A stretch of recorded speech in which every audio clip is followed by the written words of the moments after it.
여러분 안녕하십니까? BTV 위클리 뉴스입니다. 국회 세종의사당 설치가 확정된 데 이어 대통령 세종집무실 설치에 대한 기대감도 높아지고 있습니다. 여야가 관련 법안을 앞다퉈 내놓고 있는 가운데 이제 관심은 법안 통과 시점으로 쏠리고 있습니다. 김우순 기자의 보도입니다. 국민의힘 정진석 의원이 지난 7일 대표 발의한 행복도시 특별법 개정안입니다. 세종시에 대통령 집무실을 설치하는 것을 골자로 하고 있습니다. 그로부터 보름이 지난 22일, 더불어민주당은 의원총회를 열어 대통령 세종집무실 설치안을 당론으로 채택하고 강준현 의원을 비롯한 168명의 의원의 자동 참여로 비슷한 내용의 법안을 발의했습니다. 행정수도의 완성도가 높아졌다. 그러니까 이제 중앙부처도 이전이 완료가 거의 됐고요. 또 세종의사당 설치 근거법도 마련이 됐고, 이것만 이제 통과가 되면 행정수도로서도 기능들이 많이 충족이 될 것 같습니다. 지난 8월엔 민주당 이재명 대선 후보가, 지난달엔 국민의힘 윤석열 후보가 세종시를 찾아 대통령 세종집무실 설치를 공약한 데 이어 집권 여당과 제1야당이 법안 발의를 통해 이를 뒷받침하고 나서면서 세종집무실 설치는 이제 거스를 수 없는 시대적 과제가 됐습니다. 관건은 법안 통과 시기입니다. 내년 3월 대선 결과에 따라, 그리고 지방선거를 앞두고 정쟁 요소가 될 수 있는 만큼 내년 2월에 있을 임시국회에서 통과되는 것이 최고의 시나리오로 꼽힙니다.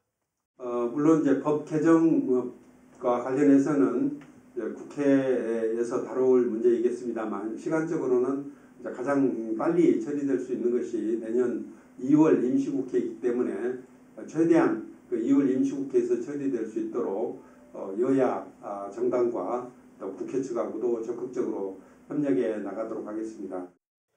이에 대해 강준현 의원은 다수당인 민주당은 물론 국민의힘까지 세종집무실 설치를 추진하고 있는 만큼 2월 임시국회에서의 처리는 충분히 가능할 것으로 내다봤습니다. 이처럼 대통령 세종집무실 설치가 확정되면 대통령 직속 위원회 세종시 이전에도 탄력이 붙을 전망입니다. BTV 뉴스 김우순입니다. 내년 지방선거가 반년도 채 남지 않았는데요. 천안시장에 도전하는 후보들이 줄을 잇고 있습니다. 여야를 합쳐 10명이 넘는 후보군이 거론되고 있습니다. 송용환 기자의 보도입니다. 내년 6월 지방선거를 앞두고 천안시장 도전자들의 움직임이 빨라지고 있습니다. 먼저 국민의힘에선 박상돈 시장의 재선 도전이 유력한 가운데 박 시장을 포함해 총 3명의 후보가 입에 오릅니다. 지난 선거 예비후보였던 검사 출신의 도병수 변호사와 지난 9월 전문가 인재 영입 대상으로 입당한 유원희 전 천안예술의 전당 관장 등입니다. 지난 보궐선거에서 천안시장을 빼앗긴 민주당은 후보군이 더 많습니다. 특히 전현직 지방의원들의 도전이 눈에 띕니다. 양승조 충남지사 비서실장 출신인 김영수 전 천안시의원, 충남도의회 의장을 역임한 유병국 충남도의원, 지난 선거 예비후보 주자였던 이종담 천안시의원, 이재명 후보 충남선대의 공동상황실장인 장기수 전 천안시의원, 삼선시의원이자 천안시의 의장인 황천순 의장 등입니다. 여기에 공직선거법 무죄 판결을 받은 이규희 전 국회의원, 차관급 관료 출신인 이재관 전 소총심사위원장, 지난 선거 본선 티켓을 따냈던 한태선 전 천안시장 후보 등입니다. 한편 내년 지방선거 기초단체장 예비후보 등록은 2월 17일부터 시작됩니다. BTV 뉴스 송용환입니다. 국민권익위원회는 해마다 이맘때면 공공기관과 지방의회 등을 상대로 한 종합청렴도 측정 결과를 발표하는데요. 올해 세종시 3대 기관의 청렴도는 초라하기 그지없습니다. 내년 지방선거를 앞둔 시점에서 지난 4년 동안의 성적표는 어땠는지 김우순 기자가 짚어봤습니다. 최근 국민권익위원회가 발표한 2021년도 종합청렴도 결과입니다. 세종시 지방 3대 기관으로 불리는 시청과 교육청, 시의회 등급이 아래쪽에 자리해 있습니다. 세종시청과 교육청은 지난해보다 등급이 하락해 각각 4등급과 5등급에 그쳤고, 시의회는 한 단계 올랐지만 역시 4등급에 머물렀습니다. 그럼 2018년 지방선거 이후 지난 4년 동안의 변화는 어땠을까? 세종시청은 4등급에서 출발해 이듬해부터 2년 동안 3등급에 머무르다 올해 다시 4단계로 떨어졌습니다. 교육청은 3년 동안 보통 이상의 등급을 유지해오다 올해 최하위인 5등급으로 떨어지는 쓴맛을 봤습니다.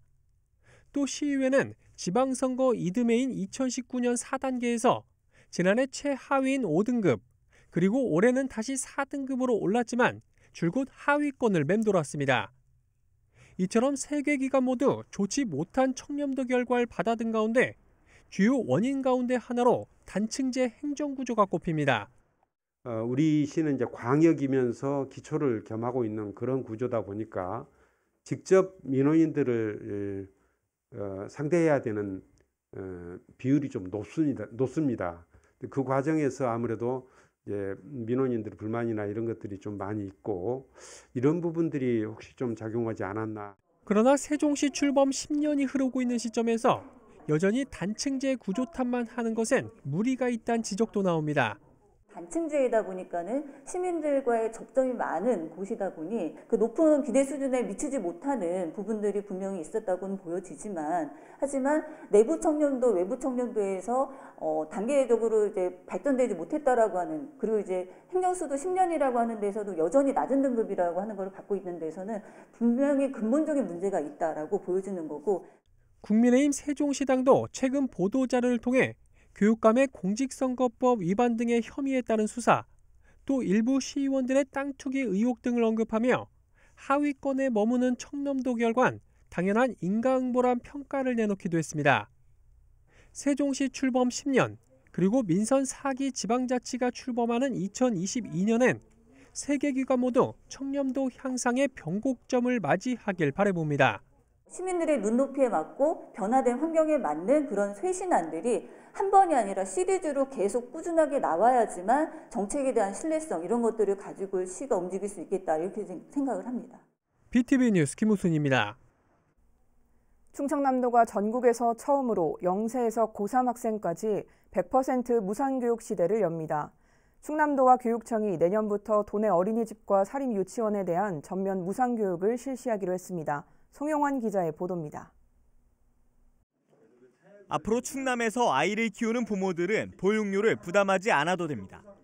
양승조 충남지사와 김지철 교육감은 도청에서 기자회견을 열고 내년부터 어린이집 무상보육과 사립유치원 무상교육을 실시하겠다고 밝혔습니다. 도는 우선 정부 미지원 시설 차액 보육료 지원을 정부 표준 보육료 수준까지 확대합니다. 1인당 월 추가 지원 금액은 만 3세 54,450원, 만 4세 31,240원, 만 5세 21,780원 등으로 총 14,000여 명이 혜택을 받게 됩니다. 우리 도는 시국의 시군과 함께 2022년을 무상보육 원년으로 삼고 만 5세 아동에게만 적용되던 표준보육료 전액 지원을 만 3세와 만 4세 아동에까지 확대할 계획입니다.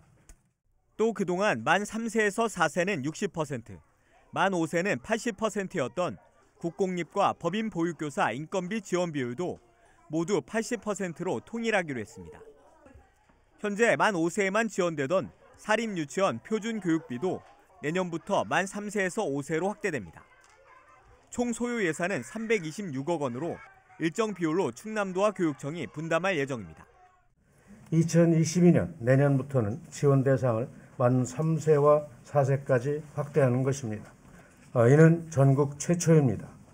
사립유치원 학부모 부담금 전액을 교육청이 충남도와 함께 전국 최초로 지원하는 것입니다.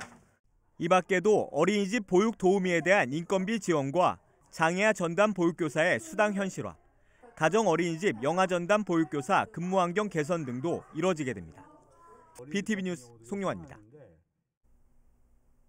아산시가 추진하는 도고 온천 지역 도시재생 사업에 청신호가 커졌습니다. 정부의 도시재생 뉴딜 사업에 선정되면서 사업 추진에 동력을 얻게 됐습니다. 보도에 김장석 기자입니다. 도고 온천 관광산업이 쇠락의 길로 접어들면서 30여 년 동안 방치됐던 옛 청수장 건물입니다.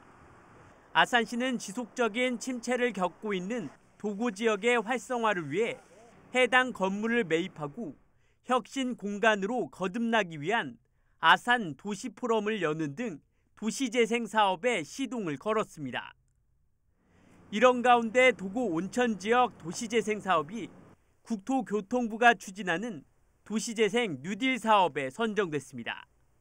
도구 온천 지역 번성기를 상징하는 옛 청수장을 핵심 거점으로 하는 혁신 플랫폼으로 제조와 판매는 물론 쉼이 있는 휴식형 업무 공간인 청수 스토어와 치유 정원인 기곡 파빌리온, 주민 커뮤니티 활성화와 도구에 대한 기억을 저장하고 공유하는 도구 아카이브가 조성될 예정입니다. 특히 지속 가능한 운영을 위해 초기부터 청년과 지역 주민이 함께 참여합니다.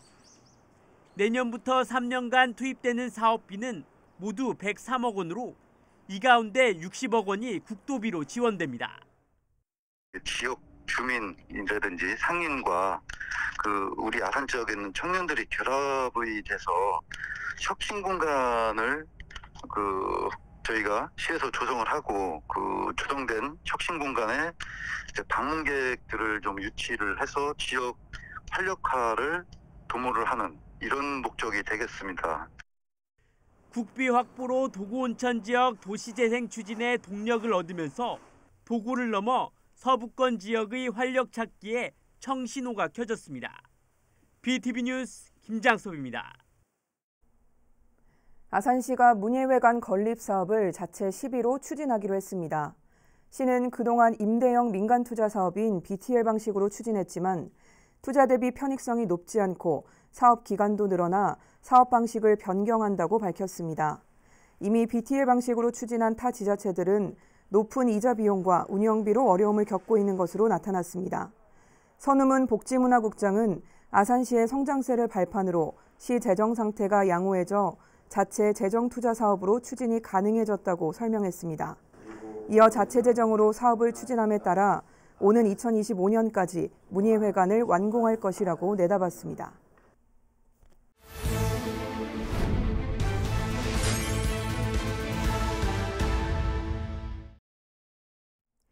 인터뷰인 시간입니다. 오늘은 천안 동남소방서 조남순 예방안전과장을 만나 겨울철 소방 안전을 어떻게 준비하고 있는지 들어봤는데요. 각 가정에 소화기와 경보기를 설치하는 것만으로도 화재 예방에 큰 도움이 된다고 강조했습니다. 김선욱 기자입니다. 천안 동남소방서 조남순 과장님 어서 오십시오. 안녕하십니까. 천안 동남소방서 예방안전과장 조남순입니다. 네, 이렇게 바쁜 시기에 나와주셔서 감사하고요. 지금 겨울철이잖아요. 가장 분주한 시기일 것 같은데 우리 동남소방 어떻게 지내고 계시나요? 해마다 겨울철이 되면 전국 소방관서는 나름대로의 긴장이 시작됩니다. 우리 동남소방서도 예외는 아닙니다. 특히 겨울철은 시민의 생명과 재산을 지키기 위하여 어느 계절보다도 긴장감 있이 각종 소방활동을 추진하면서 바쁘게 지내고 있습니다. 사실 우리 동남 지역의 안전을 위해서 굉장히 많은 노력을 또 하고 계시잖아요. 가장 중점을 주고 있는 부분이 있다면 어떤 부분이 있을까요? 예, 저희 소방 업무의 가장 중심점은 현장 대응입니다. 각종 현장에서 신속한 대응만이 현장을 빨리 안정화시켜 성공적인 임무를 수행할 수 있기 때문입니다. 이 자리를 빌어서 소방차가 현장에 빨리 도착할 수 있도록 길터주기에 시민 여러분의 적극적인 동참과 협조 부탁드립니다. 덧붙여 코로나로 인하여 시민들과 우리 소방대원들이 감염 방지를 위하여 최소의 노력을 하고 있습니다. 내년에는 빠른 시일 내에 코로나가 극복할 수 있었으면 좋겠습니다. 그렇다고 하면 특별히 우리 동남소방서에서 겨울철에 안전을 위해서 어떤 준비를 하고 계신지 말씀 좀 해주시죠. 첫 번째, 전통시장에 대한 소방안전관리에 중점을 두고 있습니다. 과거 대구 서문시장, 그리고 여수 수산시장, 그리고 인천 소래포구 어시장, 그리고 최근에는 경북 영덕시장에서 발생한 화재에서 볼 수 있듯이 시장 지역 불조심이 얼마나 중요한지를 알 수 있습니다. 그래서 우리 소방서에서는 매주 시장 지역의 소방차 통행 훈련은 물론 소화기와 소방시설 점검, 그리고 새벽 시간대에 화재 예방 순찰로 대형 화재를 미연에 방지하고자 추진하고 있습니다. 두 번째는 아파트에 대한 소방 안전 대책을 마련하고 있습니다.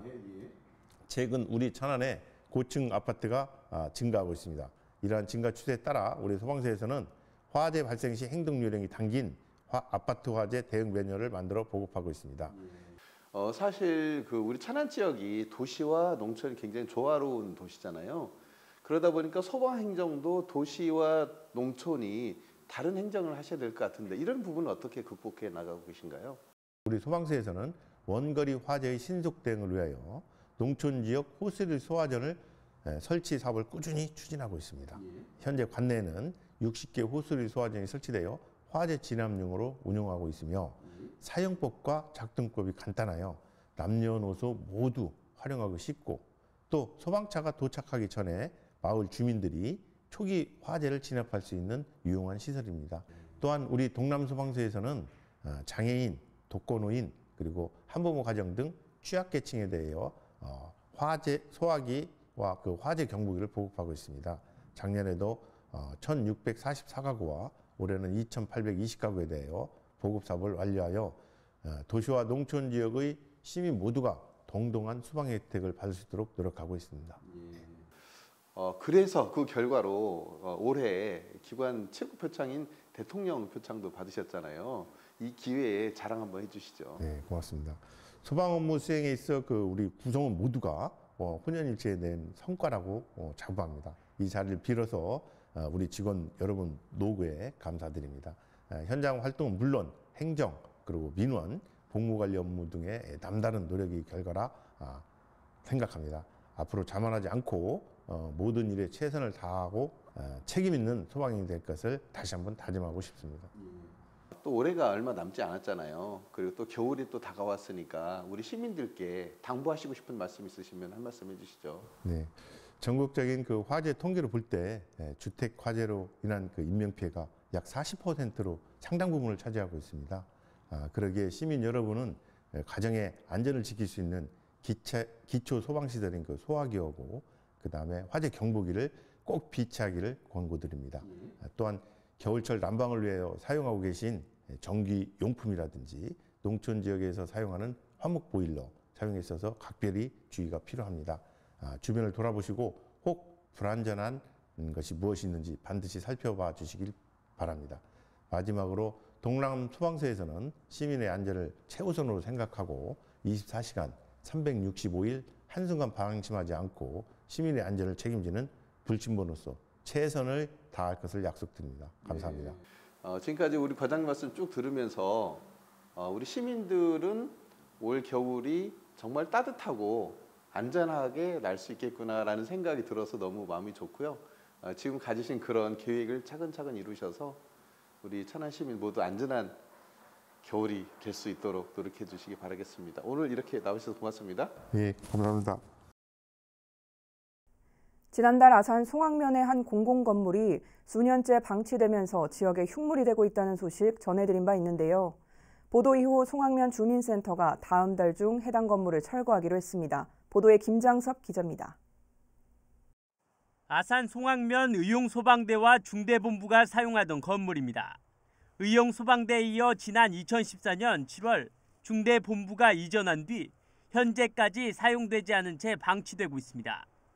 안전등급 D등급으로 안전사고 발생 우려까지 지적됐습니다. 이처럼 흉물로 방치되던 공공건물이 다음 달 철거됩니다. 건물을 관리하는 송악면은 해당 건물에 대한 철거 예산 1,800만 원을 확보한 상태로 건물이 철거된 뒤 부지는 바로 옆 면민체육시설의 임시주차장으로 우선 활용될 예정입니다. 철거 전까지는 안전을 위해 해당 건물에 진입할 수 없도록 조치했습니다. 일단은 거기 철거한 다음에 임시주차장 정도로 활용하고 다목적으로 또 활용할 경우 그 방법을 또 모색해야 할 것 같습니다. 송악면은 앞으로 해당 부지의 활용법을 주민들과 상의를 통해 찾을 계획입니다. BTV 뉴스 김장섭입니다. 오는 2026년이면 천안에 또 하나의 소방서가 문을 엽니다. 충청남도가 이 같은 내용을 담은 소방서 신설 계획안을 내놨습니다. 송용환 기자의 보도입니다. 천안 동남소방서입니다. 멀리 동면과 광면, 풍세를 비롯해 1개 읍과 7개 면, 9개 동을 관할하고 있습니다. 지난 2011년 서북소방서가 문을 열었지만 이미 포화 상태였던 재난 수요와 인구는 10년 동안 더욱 늘었습니다. 천안시 인구는 2011년 57만여 명에서 2021년 69만 명, 2030년 74만 명까지 증가할 것으로 예상되고 있기 때문에 현재 2개 소방서 체제에서는 운영하는 데 상당히 애로사항이 있습니다. 실제로 동남서는 소방관 245명이 인구 25만여 명을, 서북서는 321명이 40만여 명을 감당하고 있습니다. 서북 소방서의 경우엔 소방관 1인당 담당 인구가 전국 평균보다 1.4배나 많습니다. 이렇다 보니 각종 화재나 재난 상황에 신속한 대응이 어렵습니다. 이런 가운데 천안의 수건 사업 중 하나였던 세 번째 소방서 신설 소식이 들려왔습니다. 충청남도는 오는 2026년까지 가칭 동부소방서를 개소하겠다고 밝혔습니다. 총 사업비 약 269억 원이 투입될 예정으로 관할 지역과 명칭도 바뀝니다. 기존 서북소방서는 북부소방서로, 면적이 넓은 동남소방서는 남부소방서와 동부소방서로 나뉩니다. 최근 개발로 인해 소방 수요가 증가하고 있는 천안 동부 지역의 소방 사각지대 해소와 화재 안전 골든타임이 확보가 될 것이며 소방서 분서로 현장 지휘 체계가 강화되고 도소방본부는 내년 5월까지 청사 부지와 인력, 예산 등을 확정하고 오는 2024년 7월 착공에 나설 계획입니다. BTV 뉴스 송용환입니다. 코로나19 때문에 헌혈을 하는 사람들이 크게 줄면서 전국적으로 혈액 부족 사태가 심화되고 있다고 하죠. 이런 가운데 그동안 헌혈을 할 수 있는 곳이 없던 세종에 첫 번째 헌혈의 집이 문을 열었다고 합니다. 김우순 기자의 보도입니다.